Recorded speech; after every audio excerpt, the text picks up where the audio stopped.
Welcome to the Centaur podcast. I'm Cameron Adibi, and I interview humans about their spiritual journey with horses.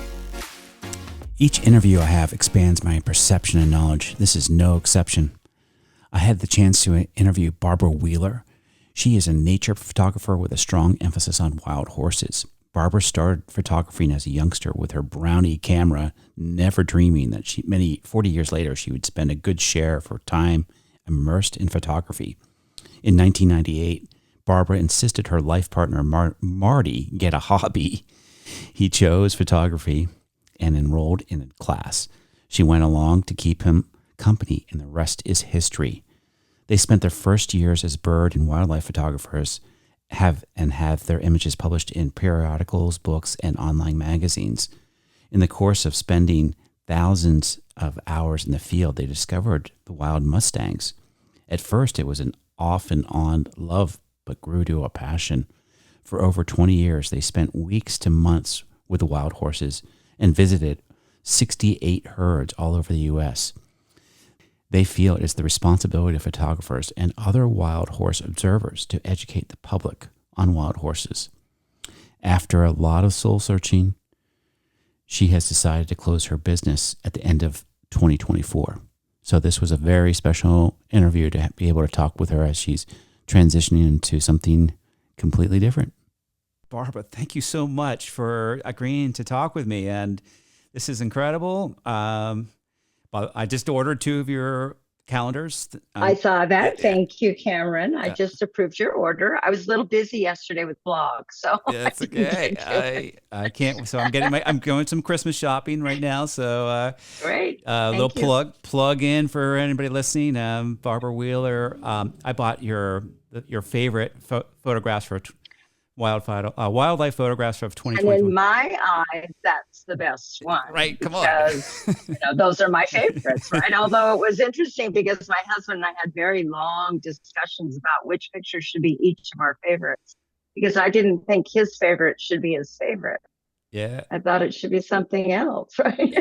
And this is also very interesting. We don't. Marty, your husband, is also a photographer, correct? He is. Yeah. Yes. So you guys have. And you travel together. So, this is really, but so before, I really have a lot of questions, but, I just got to start out and, not to get too deep into this, but, from Marianne Simons, who introduced us. Thank you, Marianne. She referred, Thank you, Marianne. Right. Just a great person, individual. What is a wild horse? In her definition, a wild horse is free roaming, social herbivores. How would you not to go too deep into this, but what is a wild horse? Well, that's exactly right, because we could probably talk about that for a long time. And I am no scientist. Most of my knowledge is field work. To me, a wild horse is one that's living tethered to humans, unaided by humans. I wish I could say uninfluenced by humans, but that's not exactly true anymore. But no one's there to take care of them. If they have an injury, they're on their own. Thankfully, if water shortages are severe or the ranges get in bad shape so there's not enough food for them, the BLM will intervene often and do gathers. But up until the point where there's a crisis, they're pretty much on their own. So to me, that is what a wild horse is. Are they feral horses? Of course they're feral horses. They came from ranchers and the cavalry and Native Americans. And I can't speak to where they came to from before that. That's certainly Marianne's arena. So to me, it's just basically a horse that's out there on his or her own. Thank you. Yeah, I appreciate that, because it really, I think even that's a really confusing thing for a lot of people. But you are a wildlife photographer and have beautiful photographs of wild horses. Thank you. Yeah, and so you didn't do this. This wasn't this was you had you had a day job for a long time. When did you make that Until transfer? 2000, and it was about 9 years. So in 1997 or 98, I was trying to figure it out this morning.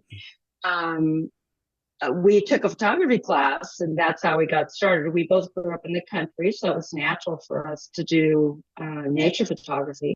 Yeah. We traveled whenever I had a vacation um, to do nature photography of all kind, although we did things locally as well. And it was about 8 or 9 years later that we just bumped into the wild horses, basically. And from almost moment one, we were so taken with them that we pretty much put everything else aside. We still did it, of course. There was a beautiful bird or a beautiful sunset or beautiful bear or whatever it was. Of course, we took the opportunity to photograph them, but we stopped searching for them and began searching for wild horses. Incredible. Wow. And And so we didn't really turn back from that. it's so cool. And so, I mean, you sent me a lot of information, but so you got to visit all 68 herds in the United States, North Well, America. that's not all of them. Okay. I wish I knew how many there were. But it's more than anybody else I know. I mean, Yeah. there certainly could be people that have been more than us, Yeah. but I don't know them. We, because I was retired, that was a huge benefit, of course. Yeah. We could get a house sitter and go for 2.5 months traveling all over the place. In 2014, we took a 6-month trip around the United States. This is how we were able to visit the eastern herds. Oh, good. Otherwise, that would have Yeah. been much more difficult. Yeah. They're so far away, of course. Yep. But in the West, we would have 3 or 4 herds that we visited every year. Plus, we would add as many as we possibly could, new herds or new areas to go to. I really, really, really wanted to get to 70. I never got to 70 herds. Yeah. I just, the old body just says, okay, that's enough of that. My husband's 7 years older than me. He had to do all the hard physical work, mostly the trailer, etc. So when he said uncle, I said, okay, honey, your call. Yeah. It's your call.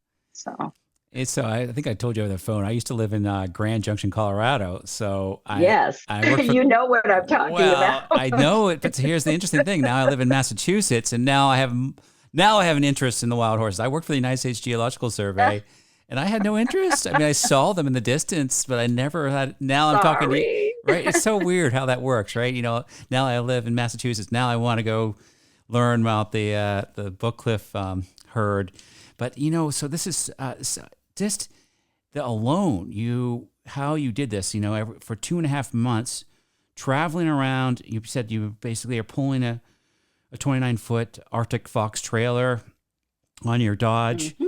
your trusty Dodge. So I know what these very trusty Dodge. These 2-track roads. I mean, some of them you don't even know if you're going to make it back to civilization. They shouldn't be called roads, honestly. And not, you know that. They're not roads. So, I mean, this Dodge was a Dodge 250 Ram or 2500 Ram? Oh, gosh, you're asking the wrong person. If my husband was here, he could answer it. It was one of it wasn't a longer one, but it was. Oh, it was a bigger one. It was. I saw the photo. Yeah. So I mean, these were you were living out of this van. Truck. we were. And trailer on the road for in the springtime, working from 6 a.m. to 8:30 p.m. No. We would get up something like 5 o'clock. Wow. Be out the door because we always, as photographers, photography is all about light. So you want to be to your destination by the time the sun comes up. And if you're smart, you will be there before the sun comes up. So you can get yourself in place. Or in the case of the horses, a lot of times it's finding the horses. Yeah. You're not going to just drive out there and they're there for you. You're going to have to look for them. So we get up, and depending on how far away the herd was, we would get up at 4:30 or 5, be out the door as fast as we could get out the door. drive to the area and then start looking. Yeah, there's no We GPS. never, There are no no, GPS early trackers. on there was no GPS, and we could we could have a whole nother conversation about being lost, but we won't go there. Yeah. By the way, my friend I used to work with said you're never lost. You're just slightly confused. Oh, yes. Okay, we'll just say that. Slightly confused. Well, west, I see the sun is going down over there, so that must be west. Right. Exactly. That's The exactly. road doesn't go west. Oh my God. But so yeah. And So then, this is and like then, a full. Yeah. Go ahead, please. yeah, and then we would not be back to the trailer again until well after dark because we wanted to get the evening light. Yeah. Sometimes we would come home in the middle of the day, depending on how far away we were from the herd, Yeah. and rest. I would almost always be working on the computer. My husband would sleep, Yeah. and head back out for the afternoon and then come back home after dark. So it was, that's why we couldn't just keep doing it forever. It really got to be difficult the older we got. Sure. These are long days in the field and in tough country. And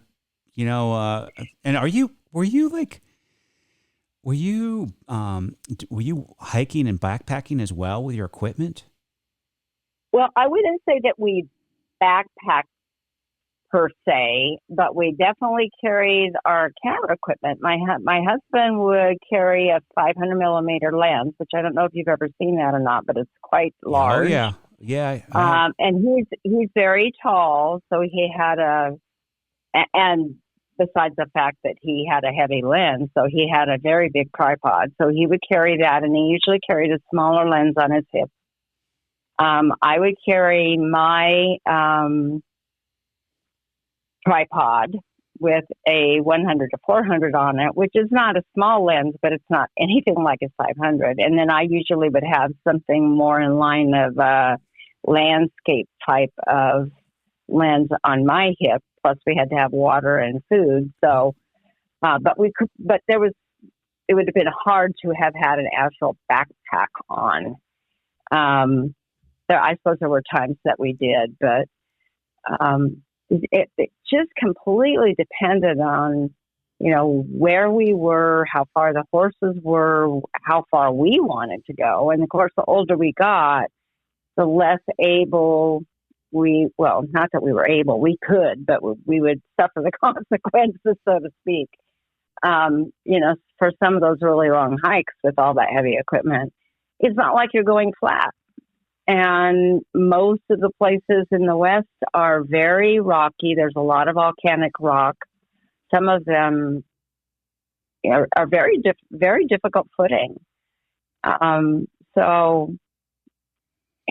It just varied. Like I said, some places we would be, like we went to a place in New Mexico and, it was pretty much nothing but sand. Yep.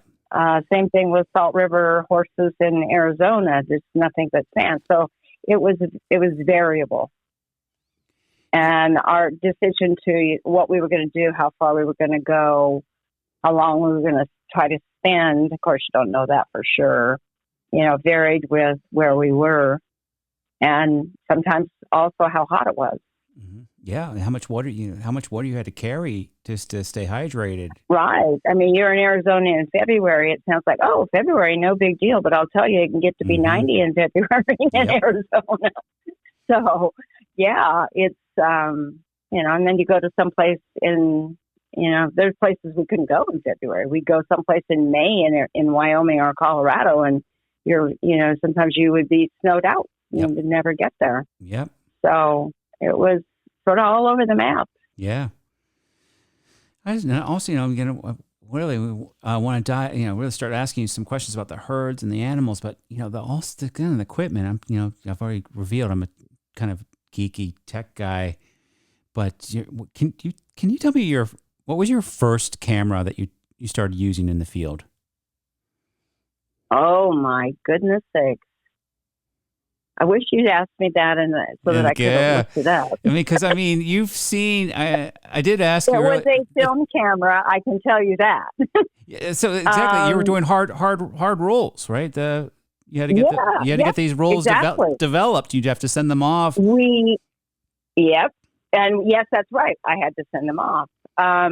We always had Canons. I don't think we ever had any other brand of camera. We loved Canon. Me too. So it would have been a Canon. It would have been a film camera. It would have been in the early 90s, which was our first really substantial camera. And we first shot film. We had a mentor who was a professional nature photographer, and she, of course, taught us so much. So after the first year or so, we went to slide film, which is better. But still, you have to send it off or we would take it downtown Seattle and go back and pick it up a few days later. And it would be multiple rolls because both my husband and I shot. Mm-hmm. So sometimes we would be picking up 8 or 9 or 10 rolls just from a weekend trip. Wow. Well, here's one thing I observed, because I started, with hard film or whatever. You have film. You had to get film developed with my early career or early interest. I was much more selective about when I shot a frame. Was that your experience too? You have to be. You got to be, right? There's not it's the money. Yeah, yep. So it's money.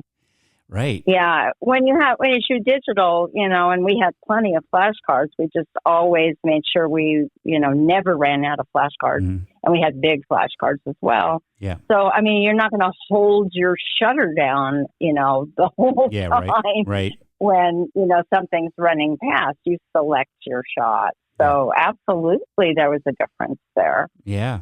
Okay. And then, of course, we actually talked about this over the phone, but, the early digital cameras were not very good. So you had to kind of, how did you kind of transition? How did that transition go for you? Well, we waited quite a long time because, as you said, they were not very good. We all thought they were good, of course. Even some of the professionals thought they were good, but we waited a good long time and, really kind of listened to what there were still professional photographers back then. There's so few of them now, but listening to what the real pros were saying. So we didn't transition until 2001. And, we aren't wealthy, independently wealthy. So even though I was working and I had a good job, we needed 2 of everything. Mm-hmm. Yep. So we had to be somewhat careful about how much we spent. We spent, plenty over the years, but we couldn't just go buy the top of the line camera for both of us. Digital cameras, especially, were very expensive in the beginning. So, we got good Canons, but at the time we thought they were marvelous. And of course, you find out later they weren't quite so marvelous as we thought. But still, you save a lot of money on film and on processing. So, and they eventually got better and better and better. And now, of course, they're pretty extraordinary. Yep. I don't know. Do you ever feel like, it's kind of cheating in a way? It's just how easy it is to use. There was a real art in using, again, I didn't have the cameras you did, but I had, I was a river raft guide. So I had all these waterproof cameras I took down the river. But so there was a real art in how to capture a photo with yes, you couldn't manipulate.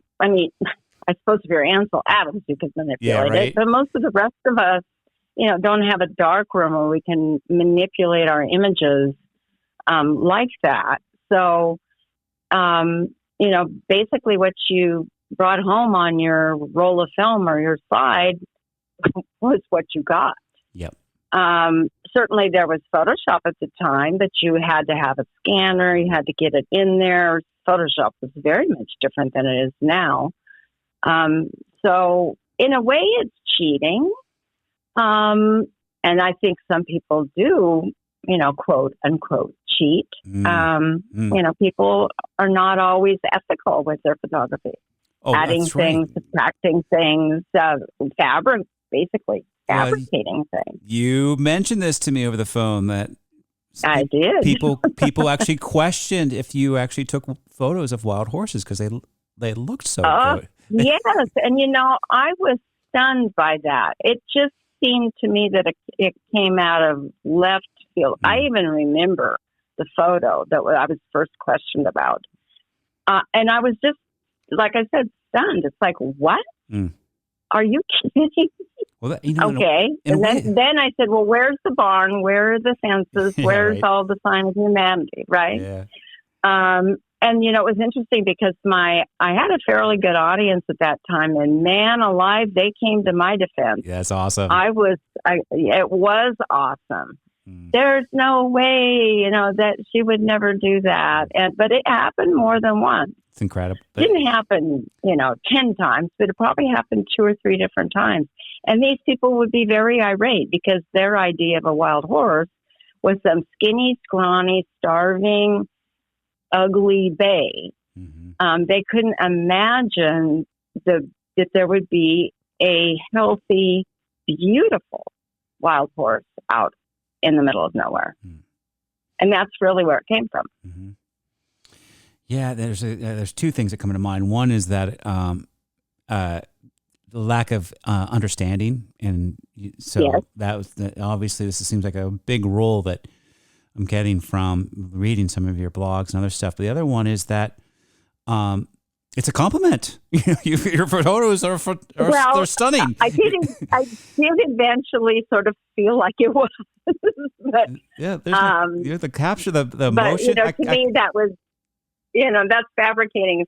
That I would never want to do that. I mean, I try to be as honest as I possibly can in my photography. Not to say I've never, removed an errant nose in a photo or, something that is just really distracting. It's sort of okay to add something.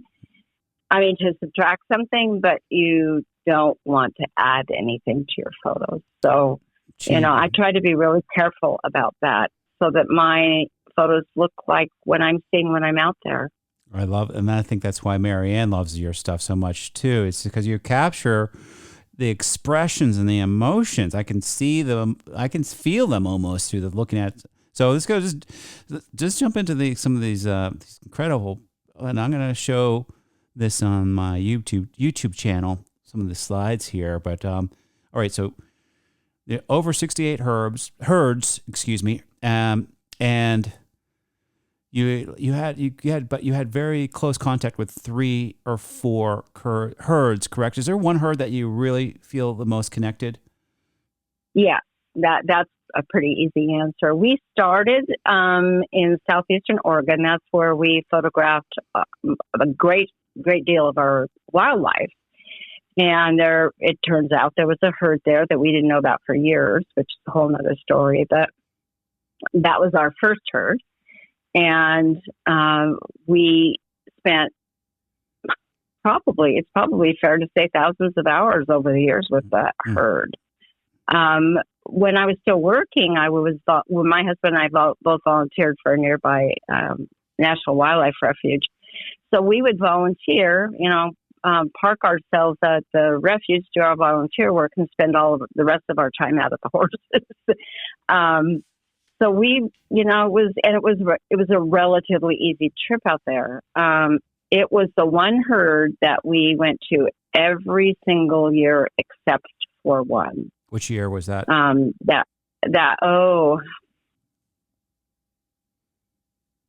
it the it was later on. I'm going to say something like 2016 or somewhere in there. There had been a really big gather. We had a really big trip. So we opted to not go that one year, but every other year we were there, and we always spent the most time there. So we might spend 2 weeks, say, in, San Wash Basin in Colorado, but we would spend 3.5 weeks in Esteem. So we always spent a lot of time there. We got to know those horses very, very well. And this is the South Steens? South Steens, near, right, and it's in southeastern Oregon. Okay, and so I'm really relatively new. This is for anybody listening. This is there's a big audience that follow these wild herds, And yes, and that's a very, very popular herd. In fact, they're so popular that the horses, when they're gathered, go places like Spain and Germany and Portugal. It's amazing. I hear from those people all the time. Incredible. In fact, right now, there's a woman, I think she's in Portugal, if I remember right, maybe Spain, I can't remember, who just, this happens quite frequently, messaged me on Facebook, do you have any pictures of my horse in the wild? I live in Spain. Wow. And I'm not even surprised anymore because it happens so frequently. They absolutely love the South Teens herd. It's incredible. They're managed for pintos, so it's a quite beautiful herd. And I think that might be some of the appeal for people. Okay. Well, I have definitely I'm looking at a photo, but more background about the herd itself. What was the largest number of the population, and what's the average number right now? Oh, boy. That's a BLM question. Okay. Well, I think they say that the recommended or the average, recommended number that they want on the range is something. And please don't quote me here because I don't have these statistics in my head. But I think the last time I looked at it, they said that there should be about 175 horses there, which let's not get started on that because that isn't much for the amount of land that's out there. Okay. But they had two very large gatherers, maybe perhaps three in very recent years, one of them being last year, where they removed something on the order of 900 horses from that area. Yeah. What's left now is probably, I don't know if it's 175, but it's probably in the, perhaps in the low 100s. And lots of everybody's, not just mine, but lots of everybody's favorite horses were gathered. And, many of them were adopted out. So it's a very different herd now than what we knew in the early 2000s. Well, this is, also thanks to, reading your blogs and Marianne's book, Horse by Nature. Each herd is unique in itself. Yeah. And very much so. So I'm going to just ask if you can you give us some words to describe this herd?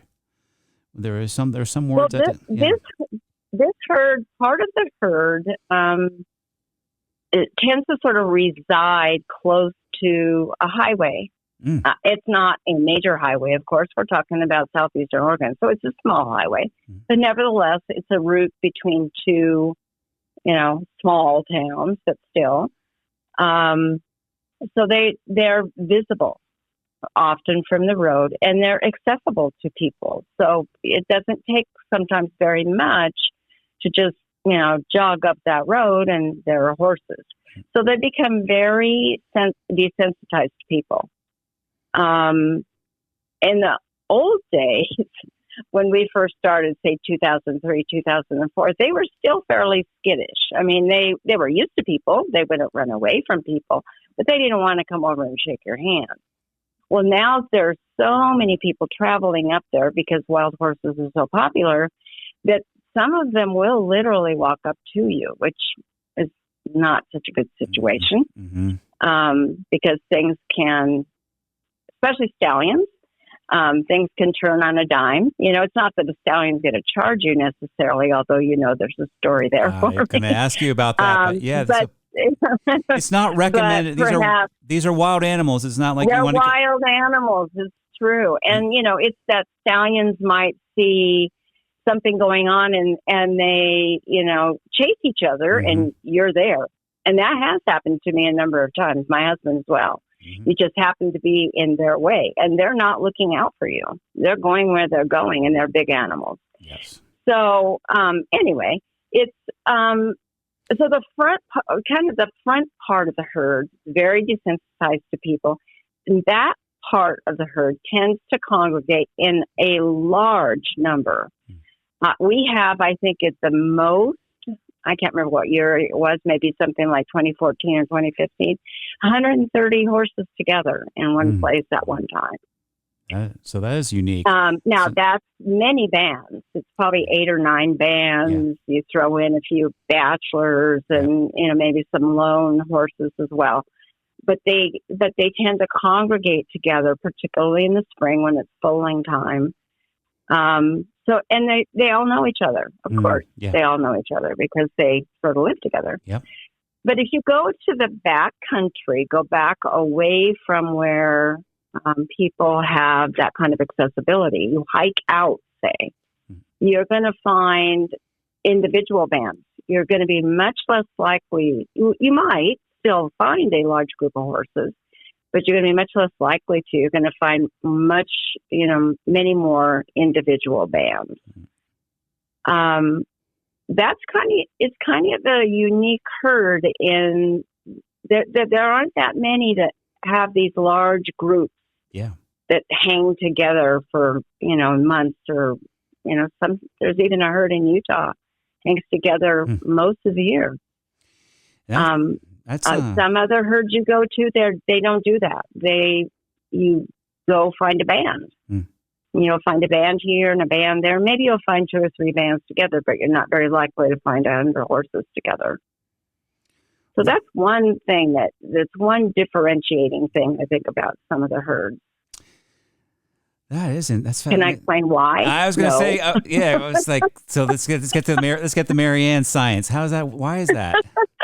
Well, I would imagine some of it has to do with protection, when they're foaling in particular. How many predators in the area? You say, what predators? Well, in some of these places there are cougars. That's probably the only predator aside from humans, unfortunately. Perhaps it's for protection against predators like cougars. And there are a lot of cougars in South Seas. I don't think any of the photographers that I know have ever seen one, but we've seen evidence of one. I mean, we've seen evidence of some. And, every once in a while, a horse will have some sort of an injury that is unlikely to have been inflicted by another horse, or foals disappear, things like that. Yep. So it could be for protection. It could be just because they're more social herd. And I bet you that's maybe what Marianne that was my first reaction. Some are just more social than others. Yeah. And that they have that they all know, like you said, they all know each other. They develop these bonds from as foals, as youngsters.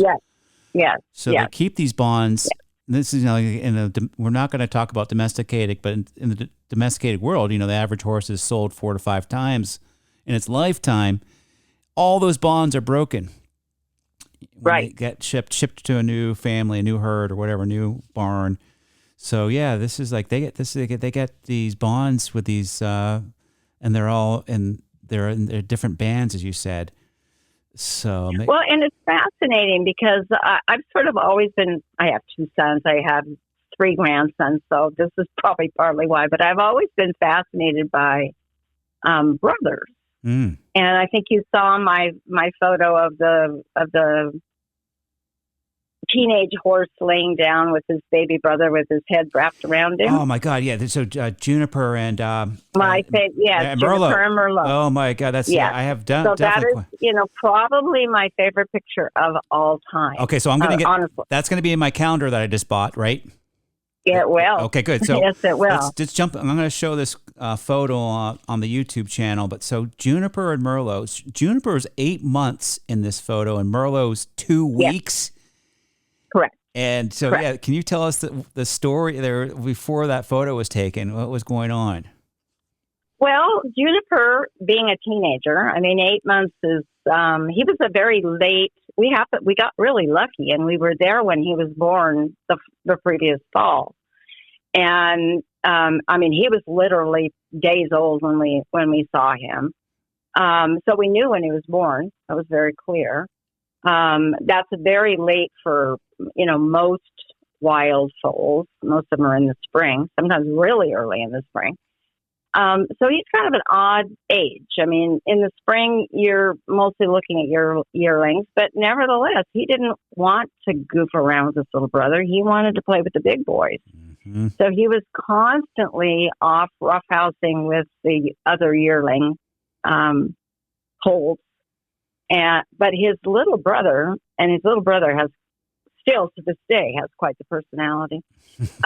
Really was bonded with his big brother, and he pestered the heck out of him. And we went back again in the fall, and he was still pestering the heck out of him. But Merlot or Juniper had been playing with the other yearlings, and it was clear, they were bigger than him. He's tired. He went and plopped. I mean, he just almost fell down, plopped down.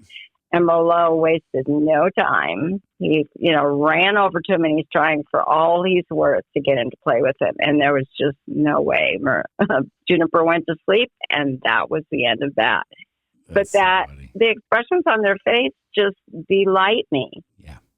I mean, just absolutely delight me. To me, that's what the wild horses are all about. Just exactly what you see on those two faces.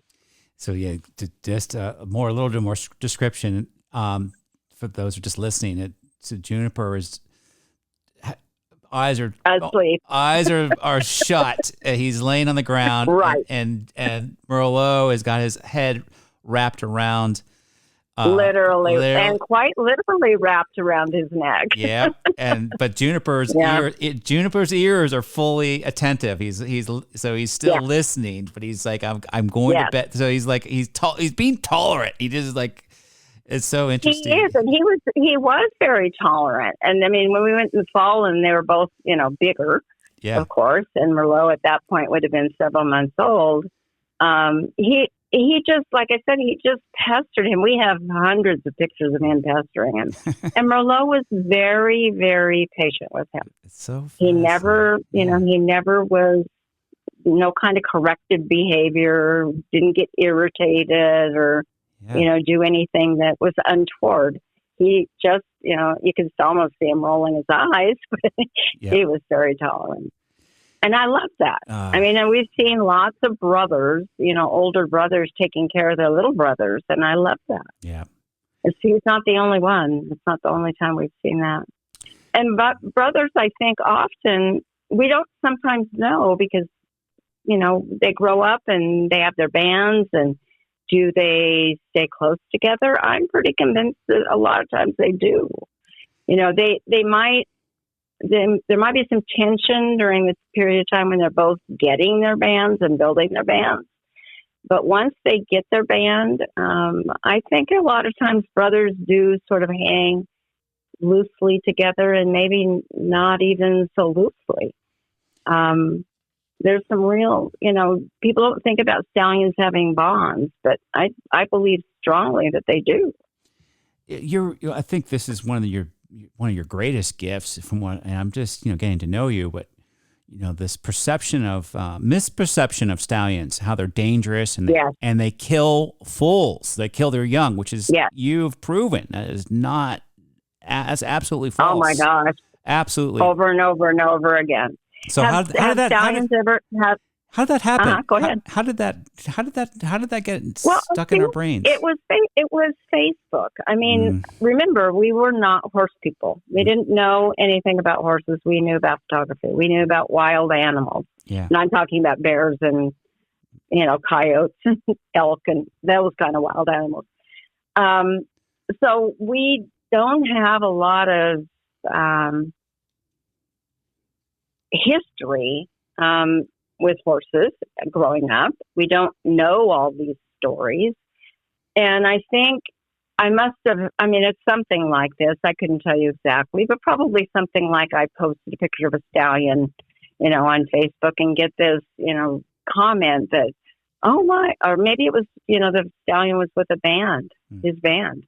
Oh my God, you can't have a stallion with the mares and the foals. The stallions kill foals. It was another one of those utterly, stunning, like what? Yeah. How did that happen? Because I'd never really heard that. I don't think that's an uncommon. I know now it's not uncommon for people to believe I've heard that. it. I've heard that before until until a couple of days ago, until I read your blog. I was like, oh, this is something I did not know. So, and then the other thing, and then you have sent me this I'm going to share this too online, that beautiful video of one of the stallion chief who was babysitting Yes. So, I mean, this is another thing I never knew, that the stallions actually babysit the foals. It's not, and it's not uncommon, Cameron. It's not something we've seen one or two times. It's something we've seen dozens of times. Incredible. He wasn't only babysitting. And Marianne will address that as well if you ask her, because she and I are both really passionate about stallions and how misinterpreted they are.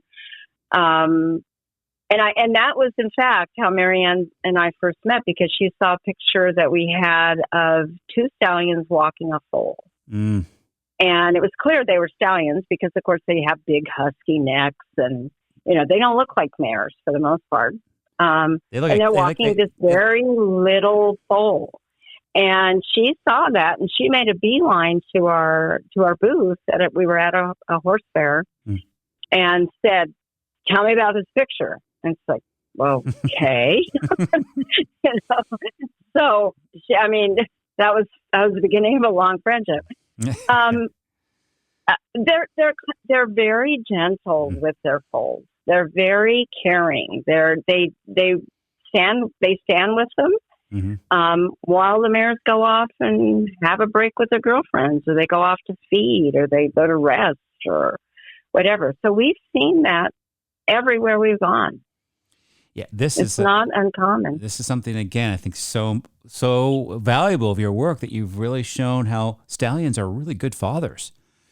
They are. And if you think about it, because mares often don't stay with the same stallion every year. I mean, a lot of the bands are stable, so they do. But mares get kind of, some of them get kind of traded around. They get stolen, especially by young stallions who are trying to, build their band. They might steal a mare. But then she foals in the spring. That foal's not theirs. Mm-hmm. He belongs to somebody else, but they don't care. Doesn't make any difference whatsoever. I've seen no difference in the way foals are treated from whether that mare and stallion have been together the previous spring or not. So wow. We wish human beings would do that, right? This is always the lesson. Horses are so much here to teach us if we just listen. So I have another photo I want to talk about. I don't think we talked about it previously, but you did show me some photos of Silver Bay, but there's a photo who's stunning. He is got a silver, and I had to learn this thanks to you gave me some information about. There's actually a dappling, a silver dappling, but he's standing next to Big Black. This is fall of 2010. What was going on? They are both stallions. Big Black. They are both stallions. Oh, this is an interview all on its own. This is incredible. Okay, so many stallions, not all stallions, but a good share of them have lieutenants who help with taking care of the band. So the lieutenant helps to chase away, younger stallions, or maybe even older stallions who are trying to steal mares. He helps to kind of keep everybody in order, traveling in the same direction when they move. And he has breeding rights. And some of the stallions, the relationship is tense. Some of the lieutenants are sort of self-imposed lieutenants, like, I'm going to be your lieutenant whether you want me to be or not. And the band stallion says, no, you're not. And so there's lots of fighting. But, often those lieutenants will still hang in there, and they'll still be with that stallion, band stallion years later. But the relationship between the Silver Bay and that black stallion, who other people have named Big Black, is completely different, because those two don't fight. I've never seen them. That's not wild. One time have I seen them fight. There's another thing that you're just blowing out of the water there, that all stallions fight. No.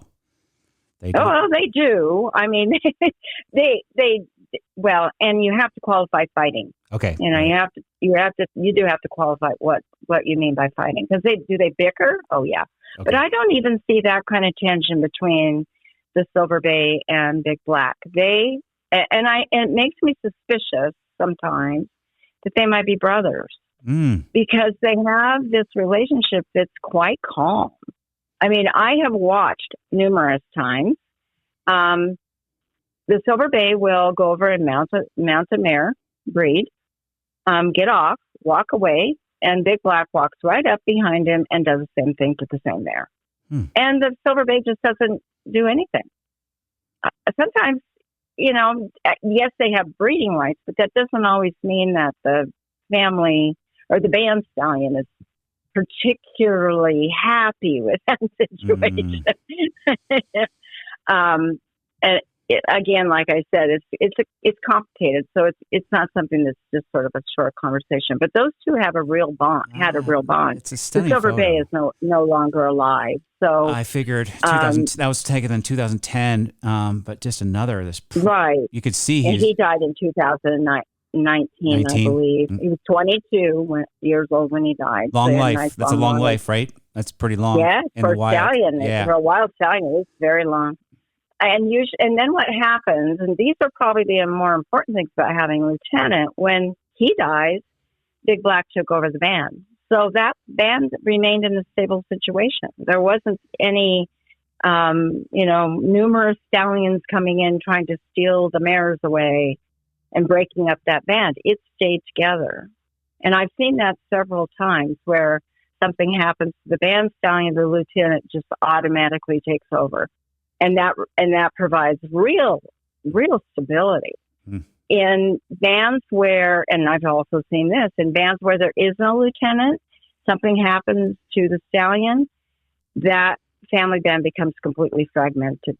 So this is a great So mares go in all different kinds of directions. And I'll tell you, mares have very strong bonds. I've heard of, I don't think I've ever seen it, but I've seen evidence of it, and I've heard of it where, and Marianne can address that too, where, mare gets stolen away from her band. She won't stay with the stallion. She wants to go back to her girlfriends. I don't think she cares about the stallion. I think she cares about the girlfriend. She wants to be with those mares. They're very, very bonded to each other. So having that stability with the lieutenant, is awesome. I think it also prevents the band stallions prevents injuries because they don't have to do it all by themselves. Particularly when sometimes you might have 2 or 3 bachelor stallions trying to steal mares, and that is a lot to handle. That's how injuries happen. And so this is a great segue into Golden Boy. So first, can we, before we go into Golden Boy, another stallion, can you tell us about this one very incredible, and you wrote a most short story about being charged by a stallion. Okay, that was the Silver Bay. That was so that wasn't Golden Boy. Okay. That was the Silver Bay. So it was our first intense experience with horses, I guess you could say. We had been looking for horses all day. Back in 2006, there wasn't real great access to sort of the backcountry areas. Even with a good 4-wheel drive, it could take you 20 minutes to go 100 yards because the roads weren't roads. They were just rocks. They were true two tracks. Two tracks. Lots of volcanic rock. Yep. Yeah. And very, very rugged. So you couldn't just, get off on, what seem like highways to us now, and run up because you've seen horses across the way. So we're driving up and down the access road, which is actually it's a good road, looking for horses, didn't see anything. Finally, I was always the eyes because I had really good vision, and I, spotted some white a long way away, and there's not a lot of white out there. So, binoculars showed, there might be a few pintos out there, but boy, they were a long way away. So we had to find a way to get to them. Took us quite a while, but we did get up to the area. And no sooner had we gotten there than they took off. And it looked to be about 9 or 10 of them. They were particularly close, but we pulled up to where they had been and stopped and got out of the truck. Kind of unusual for us to do that. I'm still not sure why we did, but we got out of the truck and we walked over to see, just to see if we could see where they were going. And they went over the hill, which is quite a ways away. And lo and behold, that stallion turned around and came back. It's like, what? That had never happened before. And he was truly ticked off. So he ran. I'm not real good at distances. My husband could probably tell you the exact distance, but he came, I don't know, maybe halfway back to us, stomping, snorting, tossing his head, rolling his eyes. And whoa, wow, gee, what's going on here? And we kind of sidled up to there was one juniper tree there. Otherwise, it's just grass and a few sagebrush. Nothing else, nothing to protect us. So we kind of sidled up to this juniper tree, and he stopped, and he, tossed his head, and he turned around and ran away. Oh, okay, well, that must be the end of that. Well, it wasn't. He turned around and came back, and this time he came closer. Okay, now it seems a little more serious. I mean, he wasn't, we didn't at that point really feel threatened, but it wasn't normal behavior. We'd certainly never seen anything like this before, nor had we heard of anybody being charged by a wild horse. Not like this anyway. And he did the same thing, stomped, snorted, spun around. Damn, he really put on a show. And then he turned around and ran off again. By this time, I'm kind of going, geez, okay, I don't know if I like this very much.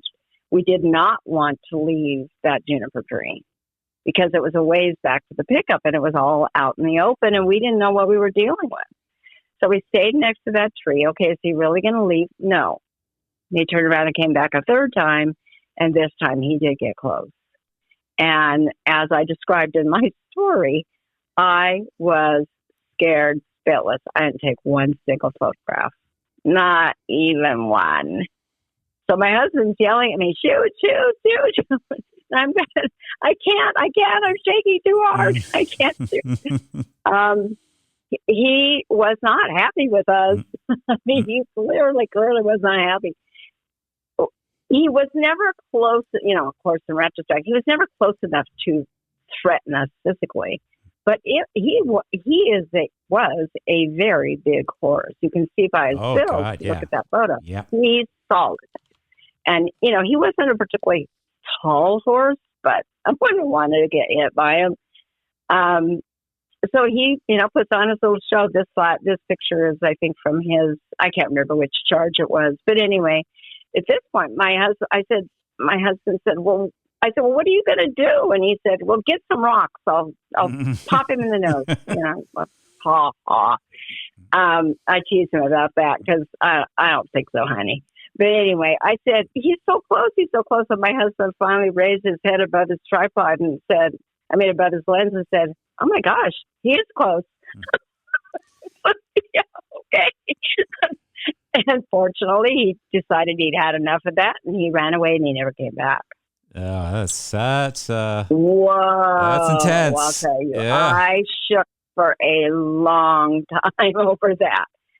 So that was in 2006. It's only part of the story, of course, because we went back the next day. Always a glutton for punishment. Mm-hmm. Went back the next day. Would he happen to be there? You never know, of course, they're going to be in the same place.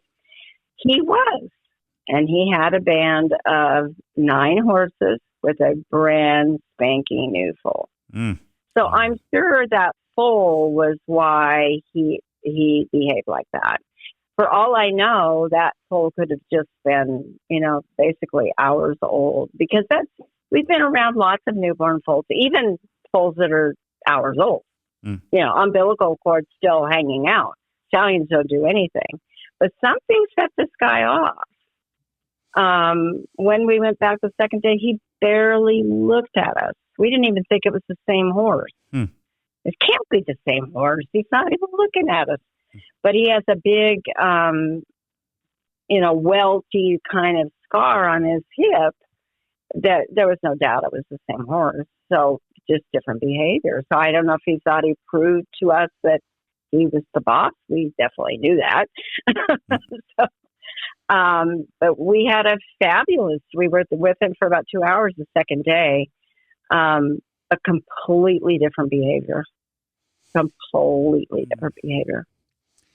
So he was always my favorite horse. It's incredible. From then on.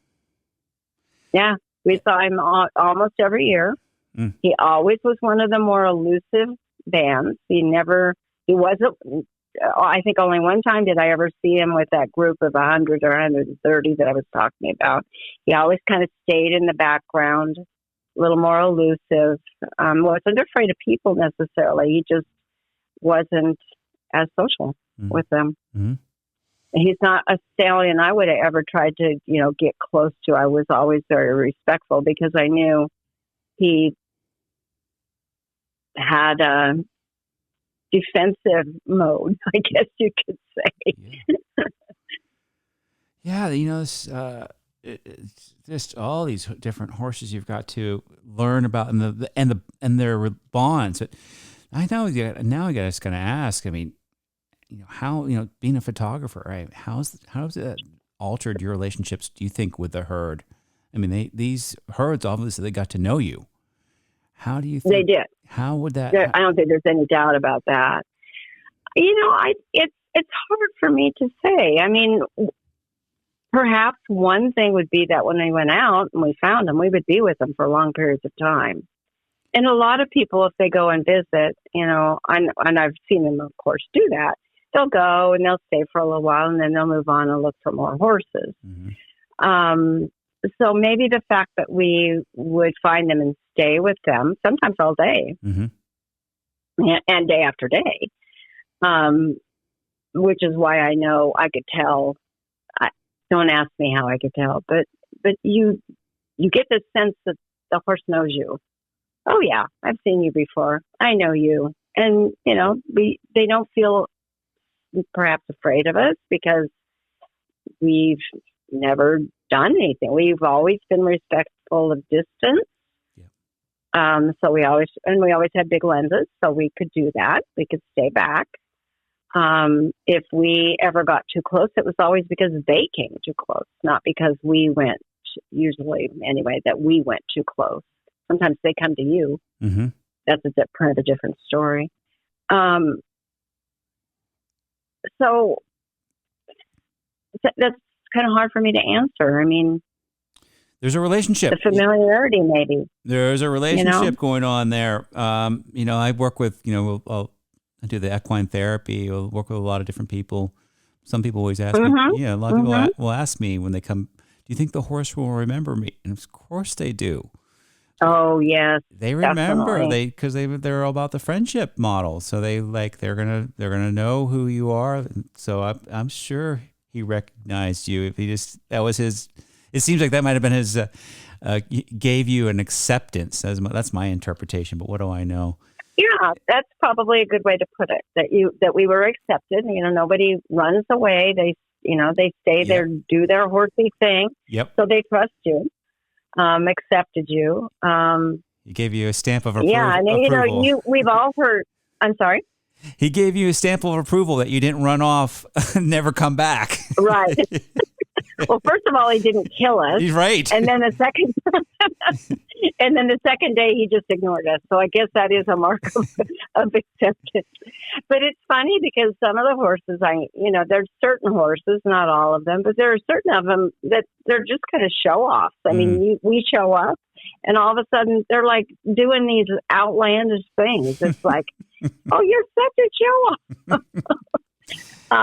Yeah, I mean, you just sort of have this sense that they're putting on a show for you. Others just sort of ignore you and, go about their business. But, we've had them, what seemed to be, almost this conscious, let's parade in front of them. we're set up with our cameras, and they just go one by one in front of our cameras. It's like, this is crazy. What is going on here? I was wondering that because, I work with this older gelding. Again, he's domesticated, so no comparison. But he avoids the camera. He doesn't really want to be in it. It's interesting. I'm thinking there's just like humans. Some are like, let's do some let's do some selfies. Let's get some more selfies of us. Yeah. It's like, I have your full attention now. Let me see what I can give you. Yeah, sometimes it's pretty crazy. I mean, those things are, not necessarily common, but you kind of get to know some horses that are, sort of show off. Okay. And they all have different personalities. All right. Well, just like people. I have so many questions, and it's unfortunately I'm focusing on Stallions. So this is where you and Marianne are going to have to go in our second part of this interview. We're going to talk more about the mares, but I have to ask about Golden Boy because we did talk about the lieutenants, and with Silver Bay, he had his lieutenant where. So first, Golden Boy, another stallion. And it is a harder read, but who had to be euthanized, and again, these horses are in the wild. Their lives are much different, and they're shortened too quite a bit. But what happened? Why did he have to get euthanized? Well, this is a situation I think where Golden Boy had a lieutenant, this whole scenario probably would have been different. That's what it seemed like. It was a lot of chaos afterwards. A lot of unsettledness. Oh my gosh, yes, there was chaos afterwards. That was, at least half of the story, really, because most of the people I knew that were photographing wild horses, none of us had ever been on the scene when a horse went down, and to see those other stallions rush in and separate those mares. So there were a lot of bachelors in the area, just social loose bachelors in the area that year who were really trying to get mares. Does that mean they're? You have to help me out. So that mean they're not part of any band? That's right. Okay. No band whatsoever. Some bachelors will band together and become a bachelor band. But generally what happens, they get to a certain age and they'll kind of strike off on their own to try to find a mare. And the easiest, probably the only way for them to get a mare is to steal a mare. Interesting. So they're going to try to steal a mare away from another stallion. And a stallion, I don't know, I'm not in a horse's head, but, it's easy to kind of say, well, a stallion that doesn't have a lieutenant, he has no help.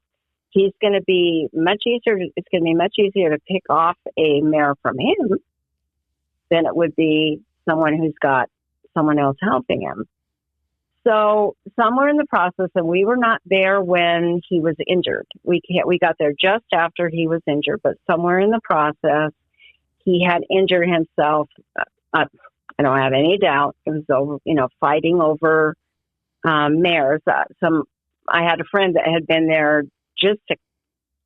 maybe a couple friends even who'd been there just days before we had been there, and said that there had been one stallion in particular who had been really, really tormenting Golden Boy. So it was probably in the course of a fight with him that he was injured. And of course, the bachelor stallion, his name was Blue, was going to take full advantage now of him being injured and just kept harassing him and he harassed him until the very end. So we saw he was injured. We were there for, it was probably about a week that we'd been there before he was euthanized, but he started losing weight. He was obviously in pain. He could barely walk, and being harassed. And what happened over time was it was started with just Blue. And somehow these stallions I don't know, is there a telegraph out there? I wasn't sure what was happening. But it's like all these stallions just started appearing out of nowhere. Like, they sense or they know that there's a stallion who's not doing well, there's going to be an opportunity to get some mares. And there were stallions all over the place. It was remarkable. And so he had just Blue bothering him, and then he had two other stallions bothering him, and then 3 or 4 stallions bothering him. So he just couldn't. There's no way he was going to be able to protect his band, even though he valiantly tried. Interestingly enough, his mares tried to protect him in the end. I couldn't believe that. They surrounded him, you said in your they did. Your piece. They did surround him. Yes. And one of the videos you were not able to watch because my book went to archive the day that I gave it to you.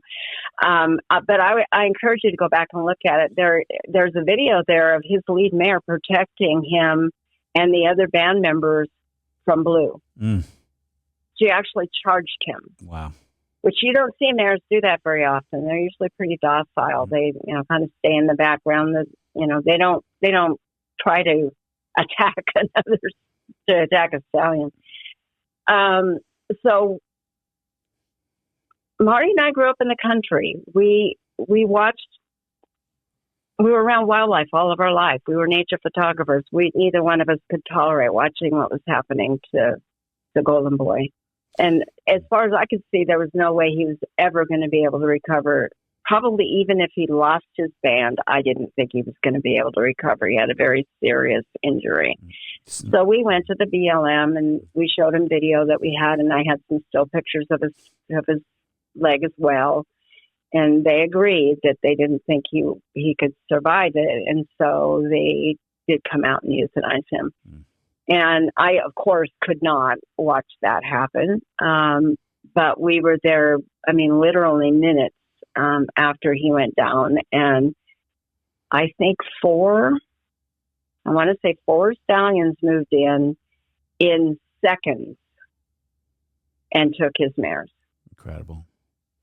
And then over the course of the next week, they're fighting over who's going to keep those mares. But this is all survival. This is all how they survive. It's all survival. And right. But there again, there was no lieutenant, which makes me, he was just this golden boy was just such a powerful stallion. He was, and he was a big horse. The pictures you see, you see the one that's at the very end is him at his healthiest, and he was a very sizable horse.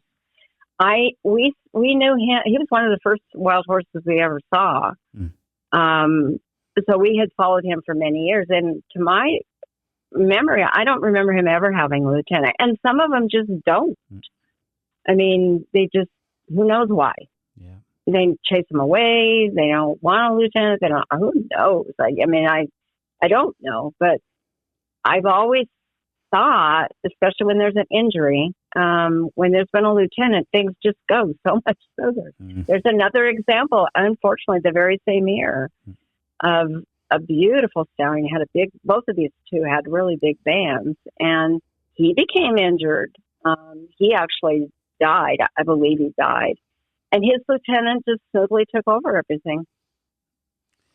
It was just such a world, 2 weeks apart. I think they died 2 weeks apart, and there was just a world of difference in what happened to the band in the aftermath. I think the really 2 things I'm getting out of this as I'm listening to you is that one is that, each herd is unique, but they're also very, very sophisticated on how they operate. So it seems like they are much more so than you'd ever appreciate, I think. Yeah, I agree. So I agree. As we're kind of coming to an end here, we'll have to kind of really, I'm really hoping you and Marianne agree to having a conversation with me. I think it would be fun, although I don't envy you.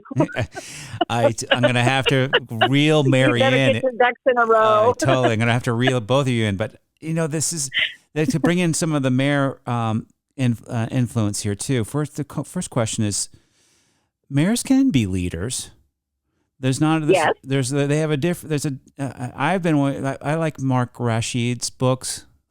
Do you ever read? Have you ever seen his? He's a Western cowboy. I haven't. But basically, the mares are the mares are the decision makers. Is that what Yeah. you've noticed? They have a lot more control than any stallion would ever like to admit. Yes, and that's what I've been told too. Thank you. Yeah. So they are really, they don't have all the show, but they're making the more critical decisions for the herd. Well, and I think they hold the memory, where's the water? Where's the food? They make the decision when they go to water and when they go to food. Honestly, if you watch them for long periods of time, it's the mares that make those decisions. The stallions just fall along behind. For the most part, they're not. I don't think I can ever remember seeing a stallion decide it's time to go to water. Let's go, guys. Mm-hmm. It's always that lead mare in the band says, let's go. And everybody kind of gets in line and off they go. Same thing when it's time to forage or to feed. The stallions are the protectors. They're very important. They're very important. There's no doubt about it, but they don't, to my knowledge anyway, and what I know from the range, make most of the critical decisions. That's what I've thought. And thank you for confirming that.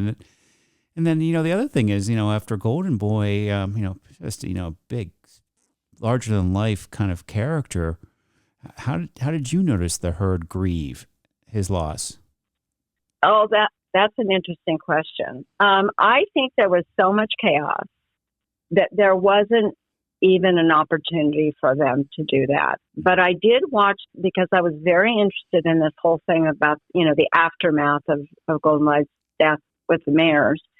To watch each of them, I tried to keep up with each mare as best I could, see what was happening with them. For instance, Golden Boy's lead mare had been his lead mare for years, many years, ended up in a band that had a lead mare. Now what? Well, guess what? That the old lead mare, the original one, she did not want her in that band. She was trying to chase her away. She was kicking at her. She was just kind of ruthless. And the band stallion just stood there and kind of watched it all happen. I mean, what's he going to do anyway, right? But it was challenging for those mares. They were very subdued. If I could put a human emotion to it, I would say probably depressed. Yeah. Okay. But I don't think they had much opportunity to actually grieve just because there was so much chaos. Yeah. And there were other stallions trying to move in and, take those mares away. I actually watched that happen. The more dominant stallion actually just walked into the band. He just walked in, didn't race, didn't fight, walked in, took a mare and left. It was almost comical. Jeez. So there was no stability for them. I don't think even for months, because in the spring, some of them had stayed with the original stallion, some of them hadn't. There was just a lot of shifting around. I think it took quite a number of months for them to really kind of settle again, and they lost their girlfriends or their daughters sometimes, because they're pretty bonded. Mothers and daughters are pretty bonded, so that they'd be off with another band, and I'm sure that was difficult. We have had the occasion to see on a couple times where there's been a death in the band, and it's very interesting to watch how the horses react, because I don't have any doubt, none, that they grieve when they have the opportunity to. Mm-hmm. They definitely grieve. Thank you. Yeah, I appreciate that. That's we know that they have a rich emotional vocabulary, as well as they're so sensitive. Yes. But this is so cool talking with you, and can't wait to get my calendar. But some sad news here. You are closing up shop end of December, right? This is it. Yes, I am. So so good. Hey, people listening, get your calendars, get your prints. I have some homework from which prints I want to get. gifts. You got the barbarawheeler.com. Is that correct? BarbaraWheelerPhotography.com. Yep. And I ordered the Barbara Wheeler's favorite photos for 2020-25. Thank you, Kim. Yeah, calendar. And you know that I think I told you that I'm telling the story of each photo in the in both of the calendars actually. Yeah. So my thing is storytelling, and so I'm trying to tell the story of each photo. Sometimes there's a real story, and sometimes it's more like this is how we might approach something. But many of them have like Merlot and Juniper have real stories associated with them, and so I'm doing that for all of the pictures in both of the calendars through the end of the year. Well, every part, and there's many parts of our lives that we transition. So I would like to stay in touch. But you've said you might like to. Yes, likewise. You said though you would. It's been fun, and it'll be fun with Marianne. Yeah, completely. But you would like to maybe even do some equine programs in major universities who might take your photos. Well, I certainly want to have some sort of a lasting wild horse legacy. I think it's just figuring out what it is. Marianne's been trying to help me make some contacts with major universities. We have thousands and thousands and thousands of pictures. There are millions of pictures out there probably now. To me, it's almost more the stories that are associated with the pictures. That's a little bit harder to find someone who can handle that and wants that. Let's talk. So I'm interested, but I got to just ask, as people are listening, what's like a message you'd like people to take away with about wild herds that you've met? Oh boy. There's such an important part of our history and even our culture. And I just so hope that they don't end up disappearing. Now, I don't really believe they will completely disappear because horses are very resourceful. They're going to find some little place that they can hang out where there'll probably always be somewhere, but not like it is now where you can drive out and you can visit a herd or spend a day or spend a week or spend 2 months. I don't have any solutions for what's happening. I just don't know how to do that. But with all of me, I hope they don't go away. That we always have them.